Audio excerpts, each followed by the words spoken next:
Bonjour, comment tu vas? Dans cette vidéo, nous verrons est-ce que quelqu'un avec un QI de 120 peut faire un doctorat de mathématiques. Merci d'avoir cliqué sur cette vidéo, elle vous est présentée par questions-réponses. Merci à Guillaume Bonnet, Winston Seigna, Isabelle Rentler et Timothée Henry de nous partager leur point de vue. C'est parti pour la première réponse de Guillaume Bonnet. J'ai passé 7 ans à faire un doctorat en mathématiques. Je pense ne jamais avoir entendu quelqu'un de mon département ou d'un autre département de mathématiques parler de QI. Ce n'est pas que l'intelligence soit totalement hors de propos pour réussir dans la recherche en mathématiques. Il y avait toujours des gens qu'on savait extrêmement intelligents, et ces derniers se débrouillaient d'ailleurs bien par eux-mêmes. L'un d'entre eux par exemple a commencé son doctorat en même temps que moi mais on lui a proposé un poste permanent alors qu'il me restait encore personnellement plus d'un an pour avoir le diplôme. L'intelligence seule ne suffit pas. Vous avez besoin de porter de l'intérêt pour le sujet. Il faut de la patience pour y rester 5 ans voire plus. Vous avez besoin de force pour vous relever après plusieurs échecs. Et même avec tout cela, vous aurez toujours besoin d'un peu de chance. Je ne peux pas dire si le résultat d'un test de QI reflète avec précision tout ce qui est utile pour les mathématiques.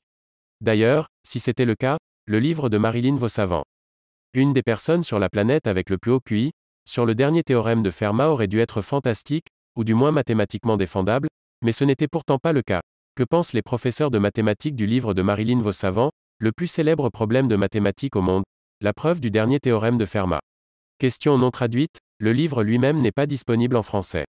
En bref, un QI de 120 ne suffit certainement pas à garantir que quelqu'un sera capable de faire un doctorat en mathématiques, mais je ne vois aucune raison pour laquelle cela devrait disqualifier ou décourager quiconque de le tenter.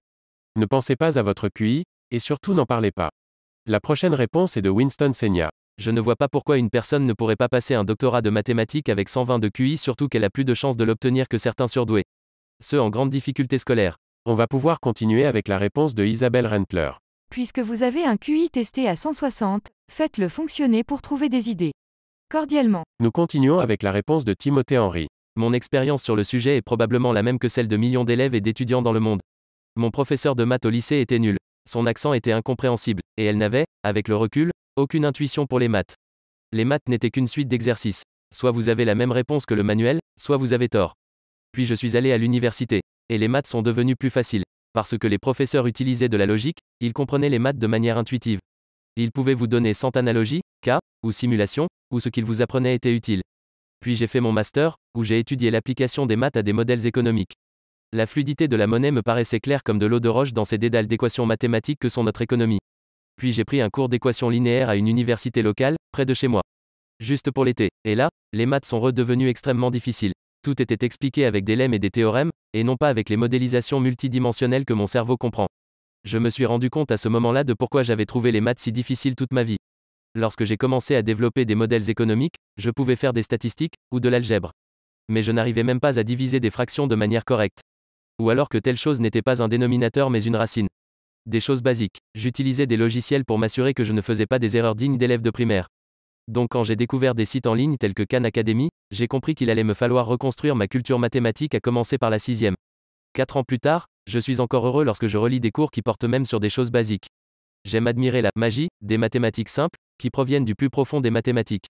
L'astuce, c'est non pas d'apprendre bêtement les maths, mais de faire des liens dans sa tête entre ce que vous apprenez. Évidemment, je pourrais m'en prendre au professeur. Il me donnait des bons résultats, alors que j'avais une compréhension superficielle. Mais c'était inutile pour ce que j'allais faire, j'aurais mieux fait de commencer à faire des maths à l'âge de 18 ans, et non pas dès le début du collège. Donc non, je ne pense pas que tout tourne autour du QI. J'ai un QI assez élevé. Mais si on ne vous apprend pas comment penser comme un mathématicien, tout comme il faut apprendre à penser comme un juriste ou un historien, vous ne réussirez pas. Les maths ne sont pas comme le français LV2, ou comme l'histoire romaine. Vous ne pouvez pas vous y mettre, apprendre par cœur et bam, ça y est, vous êtes expert. Personne ne vous explique ça. Même les mathématiciens n'ont parfois pas la pédagogie nécessaire. Et comme toute personne à QI élevé, la réaction que j'ai eue lorsque j'étais enfant fut de contourner le problème. Je me suis intéressé à des disciplines qui ne demandaient pas de mathématiques. J'ai continué un peu les maths à côté parce que je savais que j'en aurais besoin pour étudier l'économie, il y a autant de maths en éco qu'en astrophysique. Lorsque je m'en suis rendu compte, je ne pouvais plus changer ma carrière, c'était trop tard, et les perspectives d'emploi en poursuivant des études d'économiste étaient trop alléchantes. Je vais admettre quelque chose, quelqu'un qui dit avoir un QI élevé et qui, arrivé à l'âge adulte, et avec les ressources d'Internet, n'arrive pas à faire des maths et à les comprendre, a peut-être besoin de se faire réévaluer. Mais ce n'est que spéculation. Les gens, qu'ils ont un QI élevé ou pas, n'aiment pas les maths parce qu'ils n'ont jamais réellement fait de maths. C'est comme ceux qui lisent les lettres d'une phrase sans comprendre la poésie qui se cache derrière, ou comme les gens qui voient les mouvements d'un corps sans voir qu'il s'agit d'une danse. Sans cette intuition viscérale pour les maths, tout un chacun est perdu devant les maths, QI élevé ou pas. C'est la fin de la vidéo, merci d'être resté jusqu'à la fin. Merci d'avoir regardé cette vidéo, si elle vous a plu, vous pouvez vous abonner et laisser un j'aime sur cette vidéo. On arrive à la fin de cette vidéo, vous pouvez continuer le débat sur cette question en commentaire avec la communauté. À très vite.